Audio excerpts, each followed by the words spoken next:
Hi everyone, Miss DeMarce here. I'm going to read y'all another story today. This story is called Wilfrid McDonald Partridge. It's written by Mem Fox and illustrated by Vivas. And this story is published by Kane Book Publishers. Okay, so we're going to read this story today. This is one of my childhood favorites. So once again, Wilfrid McDonald Partridge.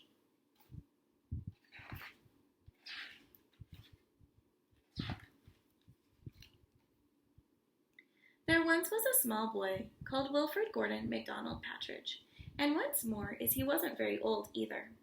His house was next door to an old people's home, and he knew all the old people who lived there.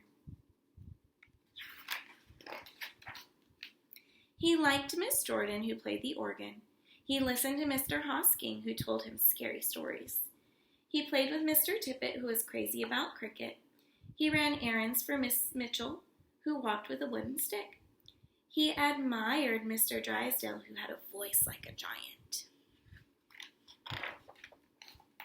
But his favorite person of all was Miss Nancy Allison Delcourt Cooper, because she had 4 names just like he did.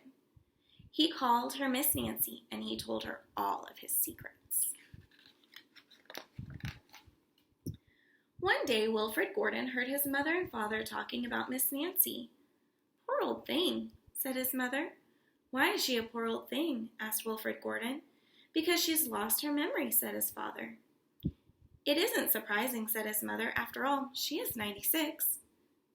"What's a memory?" asked Wilfrid He was always asking questions.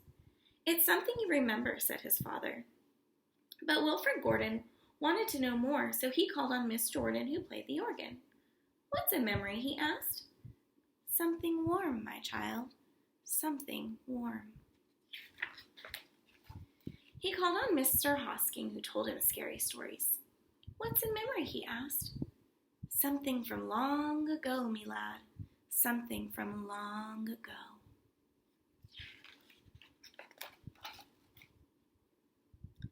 He called on Mr. Tippet, who was crazy about cricket. "What's a memory?" he asked.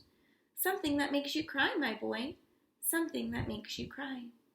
He called on Miss Mitchell, who walked with a wooden stick. "What's a memory?" he asked. "Something that makes you laugh, my darling, something that makes you laugh."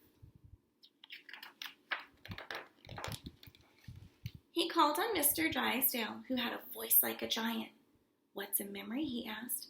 "Something as precious as gold, young man, something as precious as gold." So Wilfrid went home again to look for memories for Miss Nancy, because she had lost her own. He looked for the shoebox of shells he had found long ago, last summer, and put them gently in a basket. He found the puppet on strings, which always made everyone laugh, and put that in the basket too. He remembered with sadness the medal which his grandfather had given him, and he placed it gently next to the shells.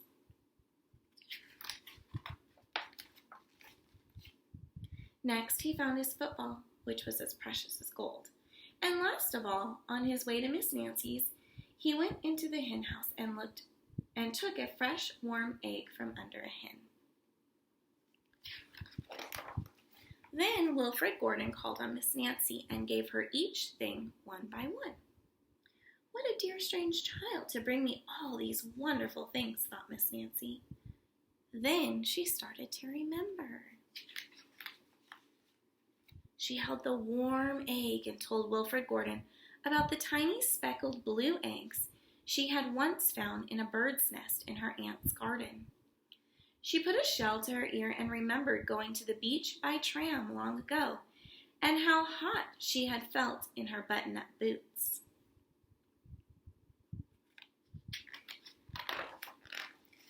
She touched the medal and talked sadly of the big brother she'd loved, who had gone to the war and never returned. She smiled at the puppet on strings and remembered the one she had shown to her sister, and now she had laughed with a mouthful of porridge. She bounced the football to Wilfrid Gordon and remembered the day she had met him and all the secrets they had told. And the two of them smiled and smiled because Miss Nancy's memory had been found again by a small boy who wasn't very old either. The end. I hope y'all enjoyed that story as much as I did. I'll see you soon.